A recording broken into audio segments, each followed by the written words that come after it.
ಹೈಕೋರ್ಟ್ನ ಆದೇಶದ ಅನುಸಾರ ಕರ್ನಾಟಕದಲ್ಲಿ ರ್ಯಾಪಿಡೋ, ಊಬರ್, ಬೈಕ್ ಟ್ಯಾಕ್ಸಿಗಳನ್ನು ನಿಷೇಧಿಸುವಂತೆ ಸಾರಿಗೆ ಸಚಿವ ರಾಮಲಿಂಗಾರೆಡ್ಡಿ ಆದೇಶಿಸಿದ್ದಾರೆ.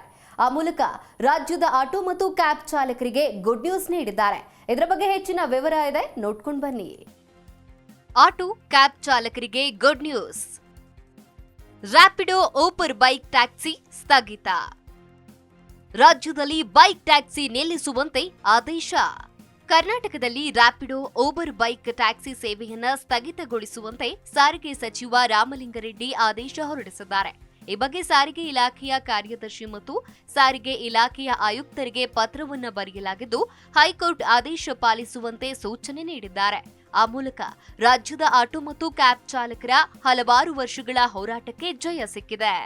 ಮೋಟಾರ್ ಸೈಕಲ್ಗಳನ್ನ ಸಾರಿಗೆ ವಾಹನಗಳಾಗಿ ನೋಂದಾಯಿಸುವುದಕ್ಕೆ 2022ರಲ್ಲಿ ಸಲ್ಲಿಸಿದ ಅರ್ಜಿಗಳನ್ನ ಪರಿಗಣಿಸುವಂತೆ ರಾಜ್ಯ ಸರ್ಕಾರಕ್ಕೆ ನಿರ್ದೇಶನ ಕೋರಿ Uber India systems private limited, ANI technologies private limited ಮತ್ತು ಇತರರು ಅರ್ಜಿಯನ್ನ ಸಲ್ಲಿಸಿದ್ರು.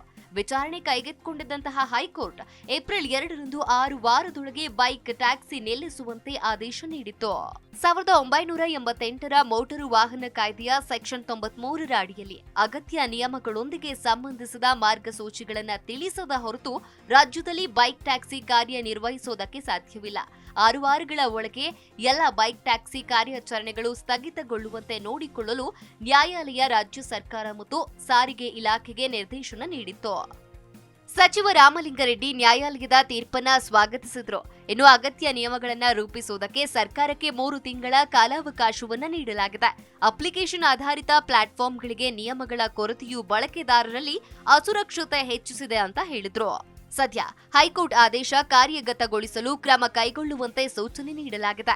6 ವಾರಗಳ ನಂತರ ಬೈಕ್ ಟ್ಯಾಕ್ಸಿ ವಿರುದ್ಧ ಸಾರಿಗೆ ಇಲಾಖೆಯ ಅಧಿಕಾರಿಗಳು ಕ್ರಮ ಕೈಗೊಂಡಿದ್ದಾರೆ. ನಿನ್ನೆ ಕರ್ನಾಟಕ ರಾಜ್ಯ ಖಾಸಗಿ ಸಾರಿಗೆ ಸಂಘಟನೆಗಳ ಒಕ್ಕೂಟವು ಬೈಕ್ ಟ್ಯಾಕ್ಸಿಗಳನ್ನ ನಿಲ್ಲಿಸುವಂತೆ ಆದೇಶ ಮಾಡುವುದಕ್ಕೆ ಸಚಿವ ರಾಮಲಿಂಗಾರೆಡ್ಡಿಗೆ ಮನವಿ ಮಾಡಲಾಗಿತ್ತು. Desk bureau, G Kannada news.